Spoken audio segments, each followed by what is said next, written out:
Bhajpa general secretary ने किया सुंदरबनी भाजपा कार्यालय का शुभारंभ। खबर है जम्मू कश्मीर से, जहां भाजपा जनरल सेक्रेटरी ने किया सुंदरबनी भाजपा कार्यालय का शुभारंभ, जिसमें प्रदेश से उनके साथ संजय बरू व जिला अध्यक्ष नीता शर्मा, चुनाव प्रभारी प्रीतम शर्मा, पूर्व भाजपा जिला अध्यक्ष कैप्टन सोमदत्त, पूर्व कैप्टन बालकृष्ण, प्रवक्ता संजय शर्मा व कार्यकर्ता मौजूद रहे, जिसमें इलेक्शन सेल इंचार्ज नसीब सिंह चीब ने निःशुल्क भाजपा को कार्यालय समर्पित किया। जनरल सेक्रेटरी ने आगामी पंचायती चुनावों से लेकर विधानसभा चुनावों के लिए तैयार रहने की बात की और कहा कि चुनाव आयोग जब भी घोषणा करेगा तभी भारतीय जनता पार्टी अपने कार्यकर्ताओं की सहायता से तैयार है। उन्होंने कहा कि क्षेत्र समग्र विकास हो रहा है, इसमें कोई संदेह नहीं है। देखिए जम्मू कश्मीर सुंदरबनी से संजीव शर्मा की खास रिपोर्ट। हमारी नगर पालिका है उसको आज तक लोगों की उम्मीदों पर खरा उतरी है। लोगों ने इतना उम्मीद भी नहीं की थी जितने कार्य सुंदरबनी में नगर पालिका ने किए हैं। सारे के सारे पार्षद भारतीय जनता पार्टी के आज तक थे और हम ये उम्मीद करते हैं कि इसी तरह से हम कार्य करते रहेंगे और आगे भी यहाँ किसी दूसरी पार्टी के उम्मीदवार को हम जीतने नहीं देंगे और सारे के सारे योग्य उम्मीदवारों को हम मैदान में उतारेंगे और वो सारे के सारे जो है पार्षद जो भारतीय जनता पार्टी के जीत कर रहेंगे।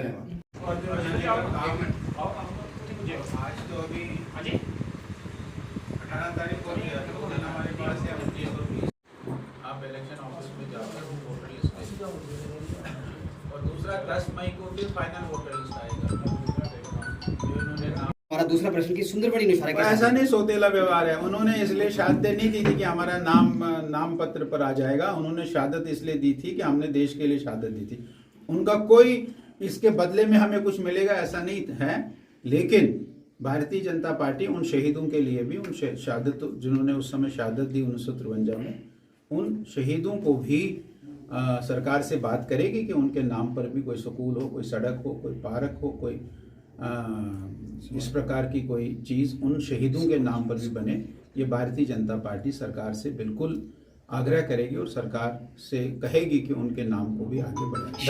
जितने भी हमारे पदाधिकारी संजय जी, हमारे बीडीसी साहब सभी दिन के 2-3 घंटे इस कार्यालय को दें ताकि ये कार्यालय हमेशा हरा भरा और खुशहाल रहे, चलता फिरता रहे, कार्यकर्ता आते जाए जहाँ बैठते जाए।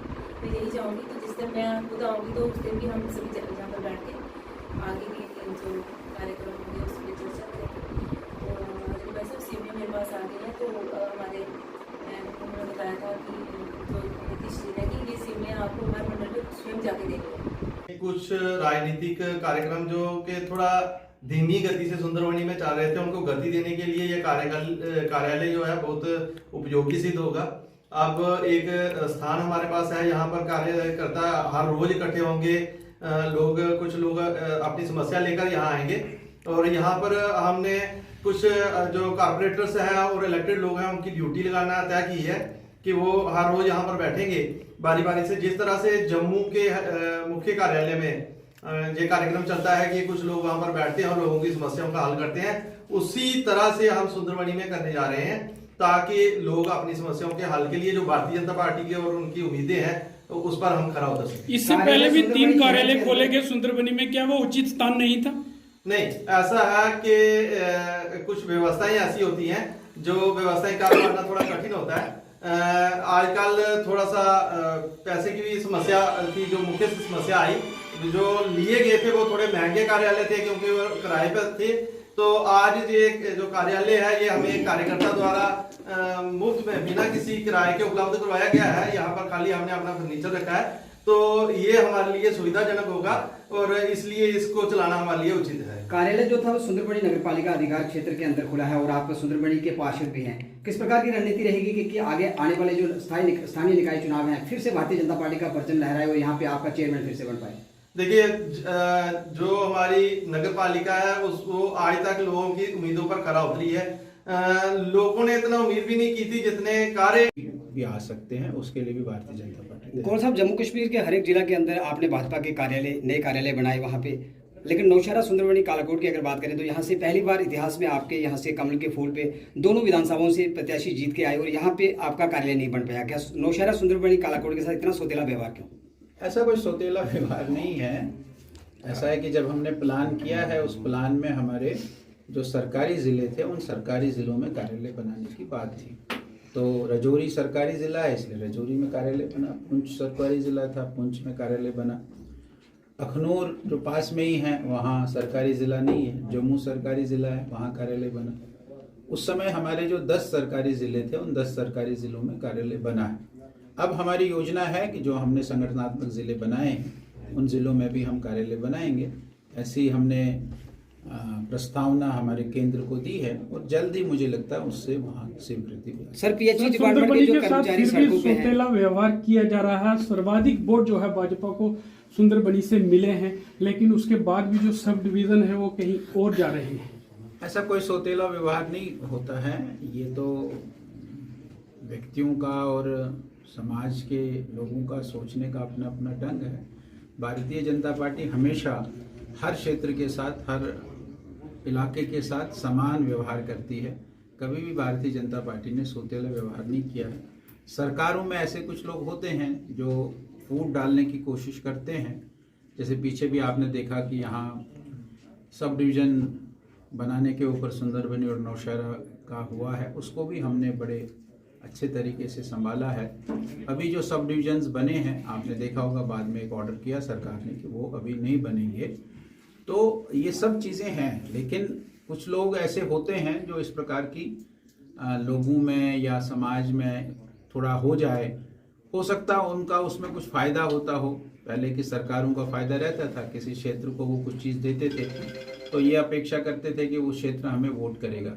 लेकिन मुझे नहीं लगता कि भारतीय जनता पार्टी अब ऐसा होने देगी और ऐसा करने को वो किसी को कहेगी। कौन साहब, क्या जम्मू कश्मीर के विधानसभा चुनावों से पहले पीएचई डिपार्टमेंट के जितने कर्मचारी हैं, जितने भी तमाम विभागों के अंदर डेलीवेजर्स हैं, क्या उनका मसला हल होगा?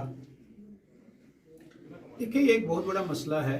ऐसा तो नहीं है कि ये मसला एकदम हल हो सकता है। आपके सामने बहुत सारी अड़चने हैं, सरकार के सामने भी अड़चने हैं। आखिरकार सरकार जो पैसा देगी तो कहाँ से पैसा लाएगी, उनको तनख्वाह देनी है तो कहाँ से देगी, ऐसा नहीं है। और आप देखेंगे ऐसा है कि हम मानते हैं कि कार्यालय हमारे कार्य करने का स्थान होता है।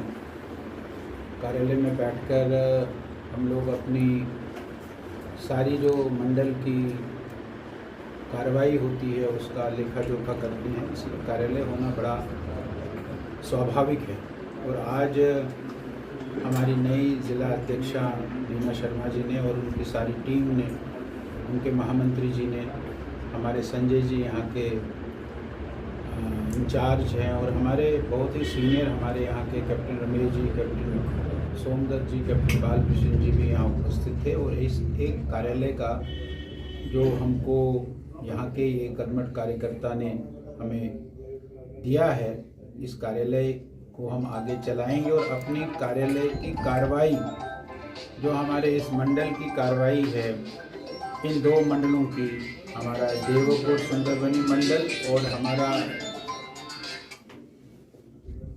सियोट मंडल, इन दोनों मंडलों की कार्रवाई यहाँ से चलेगी। ऐसा एक कार्यालय का आज यहाँ उद्घाटन था। और आगामी हमारे जो कुछ कार्यक्रम हैं, बूथ सशक्तिकरण हमारा चल रहा है, अभी summary revision of voter list चल रही है और अभी हमारे कमल के फूल को हर पोलिंग बूथ पर पुतवाने की बात है। व्हाट्सएप ग्रुप्स हम बना रहे हैं, उन व्हाट्सएप ग्रुप्स को बनाना है, इसकी भी थोड़ी बहुत चर्चा हमने यहाँ अपने कार्यकर्ताओं से की है। और हमारा ये सुंदरबनी मंडल जो है ये सक्षम है, बहुत अच्छा है और ये और अच्छा हो जाए उसके लिए कार्यालय इनको और मजबूती देगा, ऐसा मेरा मानना है। सर, सुंदरबनी में जब भी हमने देखा प्लान अभियान जो है आपके माध्यम से जो चलाया जा रहा है, भैया फोन को बाहर कर दो। सर, हमने देखा कि सुंदरबनी में जब कार्यालय खुला तब तक चुनावी बिगुल बजा, उसके बाद ही सुंदरबनी के अंदर कार्यालय खुला और अब सुंदरबनी के अंदर कार्यालय खोलने जा रहा है। क्या हम इसका ये अनुमान लगाएं कि इस जम्मू कश्मीर के अंदर विधानसभा के चुनाव आने वाले हैं? विधानसभा के चुनाव तो कभी भी आ सकते हैं। भारतीय जनता पार्टी हमेशा विधानसभा चुनाव के लिए तैयार है और जब भी इलेक्शन कमीशन ऑफ इंडिया इसकी घोषणा करेंगे और भारतीय जनता पार्टी इसकी तैयारी में है। आगे के एक साल में अनेक प्रकार के चुनाव होने हैं, पंचायत के भी हो सकते हैं, लोकल बॉडीज़ के भी हो सकते हैं, पार्लियामेंट के तो होने ही होने हैं। इसलिए भारतीय जनता पार्टी चुनाव के लिए हमेशा तैयार है और भारतीय जनता पार्टी चुनावी मूड में काफ़ी देर से है, और ये भी अपेक्षा हमारी है कि भारतीय जनता पार्टी यहाँ के जो विधानसभा के चुनाव है, असेंबली के चुनाव है, वो भी कभी चीज़ें हैं, लेकिन कुछ लोग ऐसे होते हैं जो इस प्रकार की लोगों में या समाज में थोड़ा हो जाए, हो सकता है उनका उसमें कुछ फ़ायदा होता हो। पहले की सरकारों का फ़ायदा रहता था, किसी क्षेत्र को वो कुछ चीज़ देते थे तो ये अपेक्षा करते थे कि वो क्षेत्र हमें वोट करेगा, लेकिन मुझे नहीं लगता कि भारतीय जनता पार्टी अब ऐसा होने देगी और ऐसा करने को वो किसी को कहेगी। कौन साहब, क्या जम्मू कश्मीर के विधानसभा चुनावों से पहले पीएचई डिपार्टमेंट के जितने कर्मचारी हैं, जितने भी तमाम विभागों के अंदर डेली वेजर्स हैं, क्या उनका मसला हल होगा? देखिए, ये एक बहुत बड़ा मसला है। ऐसा तो नहीं है कि ये मसला एकदम हल हो सकता है। आपके सामने बहुत सारी अड़चनें हैं, सरकार के सामने भी अड़चनें हैं। आखिरकार सरकार जो पैसा देगी तो कहाँ से पैसा लाएगी, उनको तनख्वाह देनी है तो कहाँ से देगी, ऐसा नहीं है। और आप देखेंगे कि हमारी आबादी के हिसाब से हमारे यहाँ सरकारी मुलाजिम ज़्यादा है। उत्तर प्रदेश में यहाँ से ज़्यादा आबादी है, 10 गुना आबादी है, उसमें यहाँ से कम सरकारी कर्मचारी है। तो ये एक सिस्टम है, लेकिन फिर भी जिन लोगों ने इनको लगाया है वो तो आज चुपचाप बैठे हैं। भारतीय जनता पार्टी इस काम में लगी है कि हम इन सब लोगों को कोई ना कोई रास्ता निकाल कर इनको हम ठीक जगह पर एडजस्ट करें। ये जितने भी अब ये कोई डेली वेजर थोड़ी हैं, आप एक बार देखिए और इनका नॉमेनक्लेचर देखिए। कोई डेली वेजर है, कोई नीड बेस है, कोई कंट्रैक्चुअल है, कोई क्या है, कोई पता नहीं लगता है। ये किस किस प्रकार के लोग इन पुरानी सरकारों ने रखे थे, और भारतीय जनता पार्टी पूरा इनके साथ हमदर्दी करती है और कोई ना कोई रास्ता इनके लिए। कौन साहब, क्या जम्मू कश्मीर के सत्ता प्रशासन में आने के बाद पुनः एक बार भारतीय जनता पार्टी सुंदरबनी के उदास लोगों को जो है खुश कर पाएगी जिला दे करके? हमने तो जिला दे दिया है। भारतीय जनता पार्टी ने सुंदरबनी नौशहरा को जिला बनाया है। सरकार बनाने के लिए भी हम सरकार से ये आग्रह करेंगे कि वो भी बनाए। कौन साहब, आखिरी और प्रश्न, जिन जिलों को हमने बनाया है और वो आप देखेंगे कि वो भाजपा के दृष्टिकोण से है। भाजपा के दृष्टिकोण से जो जिले बने हैं ना, वो सरकार ने भी बाद में बना दिया। कौन साहब, आखिरी प्रश्न, क्या जम्मू कश्मीर की एजी एडमिनिस्ट्रेशन की तरफ से जितने भी यहाँ पे शहीद हुए, जिन्होंने मातृभूमि के लिए अपने प्राणों का सर्वोच्च बलिदान दिया, उनके नाम पे सरकारी स्कूलों के नाम रखे गए, और एक निशान एक विधान एक संविधान के बैनर तले जो आंदोलन हुआ था, सुंदरबनी के 3 क्रांतिकारी शहीद हुए थे, उनके नाम पे आज तक कोई भी सरकारी कार्यालय, कोई सरकारी स्कूल, कोई सरकारी इमारत का नाम नहीं रखा गया। इतना सौतेला व्यवहार। हमारा दूसरा प्रश्न की सुंदरबनी नौशहरा, ऐसा नहीं सौतेला व्यवहार है। उन्होंने इसलिए शहादत नहीं दी थी कि हमारा नाम पत्र पर आ जाएगा। उन्होंने शहादत इसलिए दी थी कि हमने देश के लिए शहादत दी थी। उनका कोई इसके बदले में हमें कुछ